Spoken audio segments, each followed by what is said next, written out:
And we have another contester for Best Actor of 2010. Go guy from Mamma Mia.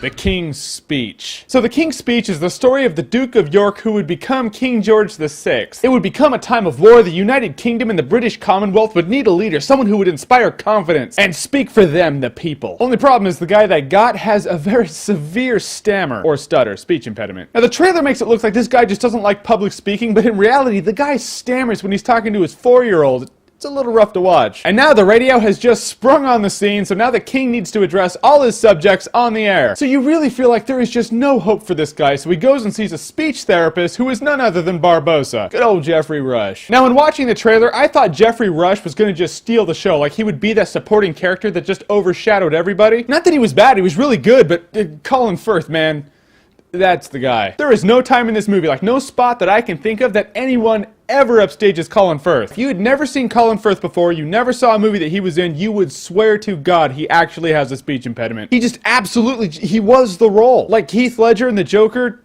only less homicidal. And everyone did a good job in this movie. Everyone just acted their asses off. Like Jeffrey Rush was awesome in this movie. Helena Bonham Carter played a normal chick. That was cool. And she was good at it. Guy Pearce was in it and he played a douchebag. He's good at playing a douchebag. What can I say? But like I said, no one ever upstages Colin Firth. He owns every scene. It's like it's an inspiring story in a grand scale in the sense that this guy needs to be able to publicly speak in order to give the people in his country confidence in him so they can get through this coming worldwide crisis and just function in general. But they keep it focused on one guy's struggle with his own disability. Dude, that's good filmmaking, seriously. And I like how this royal guy, this royalty's only hope in getting through this personal crisis is this guy, this commoner who, I mean, culturally speaking, so much lower than him in class. But when they're in the same room together and they're working, they're equals. You see that. Royal people are just normal people. And now the bad in the movie. Yeah, I got nothing. My only gripe is I didn't see this movie in 2010 when it actually came out. It would have been on my top 10 list easy if I had. The King's Speech is inspirational and it is awesometacular.